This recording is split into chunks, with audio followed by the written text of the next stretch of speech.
Hi friend, তোমাদেরকে একটা recipe দেখাবো। যাদের গ্যাস্ট্রিকের প্রবলেম আছে তারা কিন্তু এটা নিশ্চিন্তে খেতে পারবে, কোনো প্রবলেম হবে না। তো দেখো, আমি এই ছোটো মাছগুলো প্রথমে ভেজে নেব।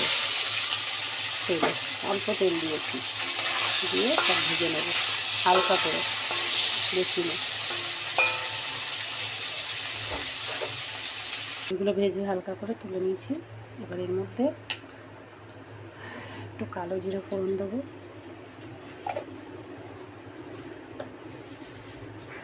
একটা পেঁয়াজের আর্ধেক দেব, একটা লঙ্কা, কাঁচা লঙ্কা,